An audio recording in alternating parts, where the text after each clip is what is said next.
हापुड़ के नवीन मंडी परिसर में national mission on edible oil के अंतर्गत कृषि विभाग द्वारा लगाए गए जनपद स्तरीय तिलहन मेले का आयोजन किया गया, जिसका शनिवार को सांसद राजेंद्र अग्रवाल, हापुड़ विधायक विजयपाल आरती द्वारा फीता काट कर उद्घाटन किया गया। इस अवसर पर कृषक संबंधित विभिन्न विभाग के पदाधिकारी और क्षेत्र के किसान उपस्थित रहे। इस दौरान सांसद राजेंद्र अग्रवाल ने कृषि मेले में लगी प्रदर्शनी को भी देखा।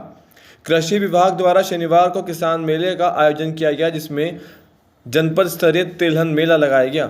इस दौरान हापुड़ नगरपालिका परिषद के चेयरमैन प्रफुल्ल सारस्वत, जिला पंचायत अध्यक्ष रेखा नागर भी उपस्थित रहीं। किसान मेले में किसानों ने बढ़ चढ़ कर हिस्सा लिया, जहां उन्हें खेती से संबंधित जानकारियां दी गईं। साथ ही बताया कि तकनीक के माध्यम से किस तरह किसान की आय को दोगुना किया जा सकता है। लगभग पूरा समाप्त की ओर है। जो किसान भाई गन्ना काट के थोड़ा सा गेहूं का बुवाई करते हैं वही बचा है, और थोड़ा सा प्रदेश के अन्य जनपदों में कहीं छोटी मोटी खाद को लेकर दिक्कत भी रही, लेकिन आपके आशीर्वाद से, आपके प्रयास से जनपद हापुड़ में एक दिन की भी कहीं कोई ना यूरिया की ना डीएपी की कहीं कोई मतलब कमी नहीं रही। अभी भी हमारे पास जैसे ही कम होने वाला था तो तत्काल हमको एक रैक मिल गई थी। अभी पिछले तहसील दिवस में दौलाना से मैंने जेडीए फर्टिलाइजर साहब से अनुरोध किया था कि 8-10 दिन में मिल जाए हमें, तो थोड़ा सा जो गेहूं लेट बुवाई हो रही है तो उसमें भी तो परसों हमारी खाद आ चुकी है, तो डीएपी की पूरी फिर रैक मिल गई है। तो ये तो हमारा लगभग फरवरी और 15 मार्च तक हमारा पूरा हो जाएगा, तो इसका भी कोई दिक्कत नहीं रहा।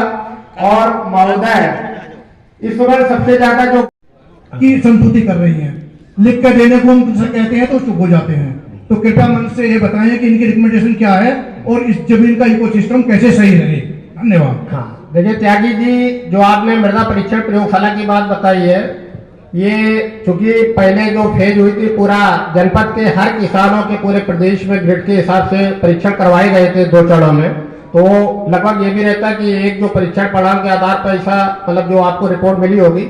ये जरूर है कि पिछले साल 1.5 साल से केमिकल का हो रहा, तो उसमें फिर भी कोई भी किसान भाई अगर हमारे पास आए, मैंने कलेक्ट करके 3-4 गांव के इफको निःशुल्क करती है, क्रेबको करती है, और इस साल इसकी भी व्यवस्था हो रही है।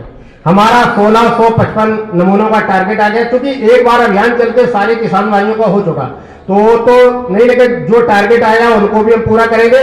अगर किसी भी किसान भाई को कभी भी मृदा परीक्षण की दिक्कत हो तो हमारा इफको और क्रेबको दोनों संस्थाएं निःशुल्क करती हैं। उनका ये रहता है कि आप कलेक्ट करवा दिए। पिछले साल भी करीब 600-650 नमूने इकट्ठे करवा के इफको की लैब से करवाए थे फूलपुर से, और कुछ नमूने हमने क्रेबको की नोएडा में लैब है, हमारे जो कृषि विज्ञान केंद्र के डॉक्टर